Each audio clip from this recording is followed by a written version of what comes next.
Hi, I'm E.D. Lewis and welcome back to my channel, and today it's another tag video. So today's tag video is the Cozy Coffee Mug book tag created by Jen at Literary Love 123, who was kind enough to tag me. So thank you, Jen. And there are 8 prompts in this one, and I'm not really sure what I'm going to say for the 8th prompt. This is actually my second take, because I just was not satisfied with the previous video, and I don't even remember what I said for number 8. So we're going to see how many of these I actually remembered. And since it is the mug tag, I have my favorite mug. I don't drink much coffee, I drink more tea, but here we are. And this is Every Day is Halloween with this lacy bat, very gothic. So one of my favorites. Not my only favorite though. So prompt number 1 is Hex the Patriarchy. Share your favorite women authors. By the way, I think that's my favorite mug from her her video on her favorite coffee mugs. So I'd very much love to have a mug just like that. So some of these I'm going to mention are booktubers and some of these are not. So first off, my absolute favorite is Anne Rice. She's my favorite author, period. I love her writing. Sometimes her books don't have much of plot, and I usually like books with plot over, character driven. But she gets away with it with me. I can't help it. I just love her writing. Phyllis A. Whitney, a gothic and romantic suspense author. Also Victoria Holt. Now, not all of Victoria Holt's books that I have read that I necessarily liked. There was one I didn't care very much for. Plot was great, but it just didn't work for me. Kendara Blake, I've only read her Buffy books, but if her Buffy books are any example of her writing, yeah, I definitely really enjoy it. And I do have one of her books down here in the stack in front of me that I haven't gotten to. Now onto the booktubers. Amy McCaw, who's the author of the Amina series, which 2 of them are right here, and one of them is right here in my book cart somewhere. Not sure where. There's a lot of books on this book cart. Also, our St. Clair, our very own Regina at Regina's Haunted Library. And I have several of her books. I need to read some more of them. And also, author D.L. Tillery, the Mistress of Horror, who is coming out with a new release, her debut novel, which is coming out later this year. I'm currently reading it, actually. And who knows, by the time this video is up, I may have already finished it. But definitely look for that. But those are my favorite female authors, and my phone decided to close itself. Alright, 2, never underestimate a woman who reads Stephen King books. Share your favorite fictional women characters.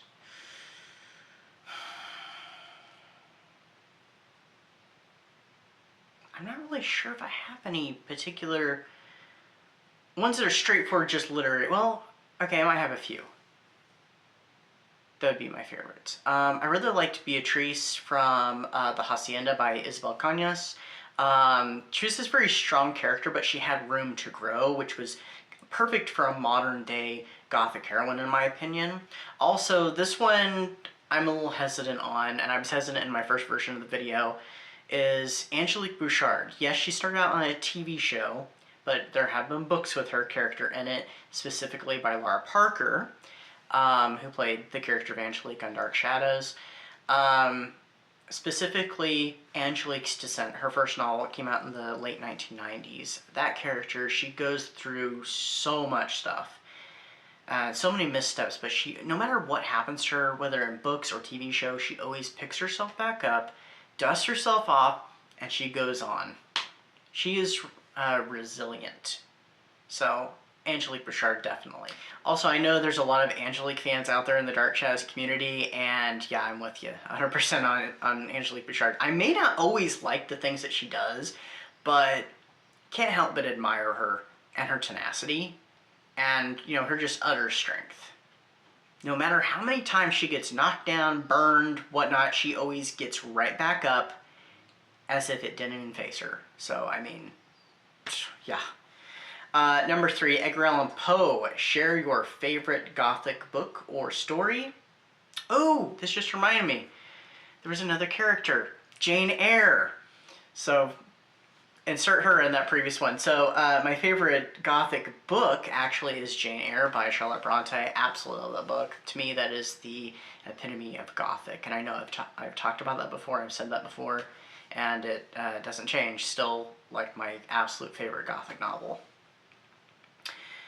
For Swiftea, name your auto-buy authors. Okay, I don't feel like I have quite as many auto-buy authors now. Because some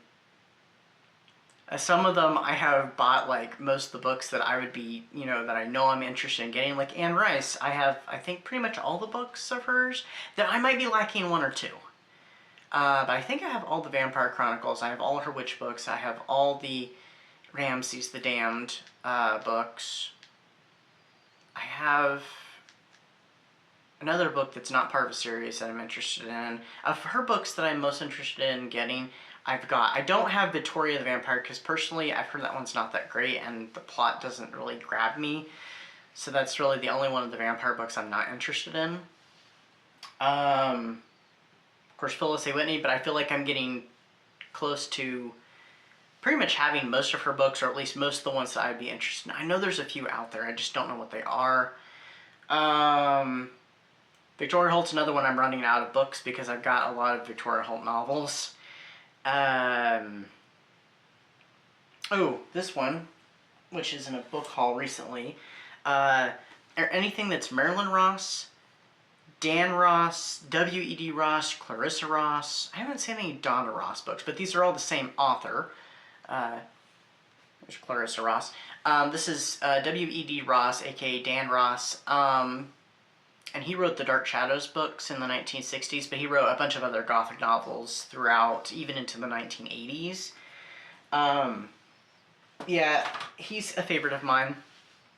And if I see a book and I can afford it at the time, I will snatch it up. Like that one I saw, I'm like, ooh, I haven't heard of this Clarissa Ross book, so mine.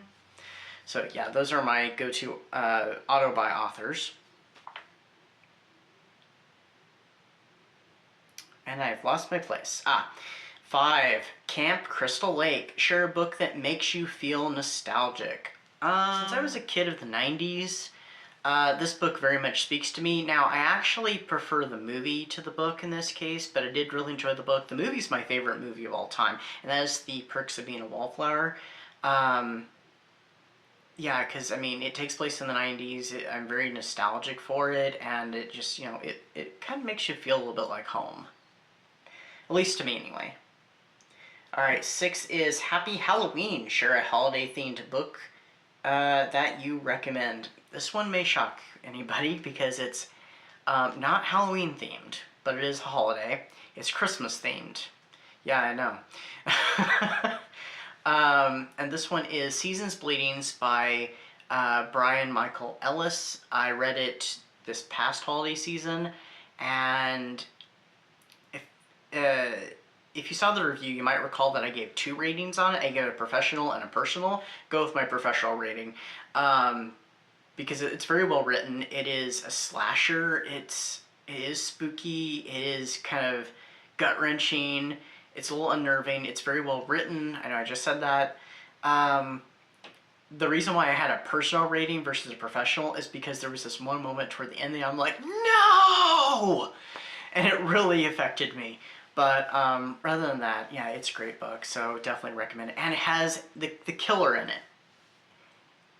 Dresses as a nutcracker. Not as the Santa Claus, but as a nutcracker. How was I not going to love that book? Alright, and I have to open my phone one more time. 7. This mug contains magic. Share a book you enjoyed that is outside your comfort zone typical genre. Oh yeah, okay, I just stop and think, what was the one I said in the previous version of this video? It is A Princess of Mars by Edgar Rice Burroughs. It's a science fiction, although I would consider it more fantasy book. And you know, I'm not one who reads a lot of science fiction / fantasy. I'm just not big on those genres. I like to watch them. I like to watch sci-fi and fantasy movies. But I'm not a big one on reading them. But this one I really enjoyed, and I would love to reread it and do a review on it. I don't feel like I could do a review on it without rereading it, I just couldn't do it justice, and maybe my opinion would change, but I don't think it would because I really enjoyed that book, so. But we'll see when I get to it. So, yeah, Princess of Mars. And number 8 is Tag Some Bookish Friends, which I'm remembering now what I gave on that. So, I don't know who to tag who hasn't already been tagged. So I'm going to leave this open to whoever sees this video and wants to do this tag, please feel free. Please tag Jen so she can hear and see your answers. Also tag me so I can hear what they are as well. And that's what I've got for you today. Until next time, stay safe, stay spooky, and I'll see you then. Bye-bye.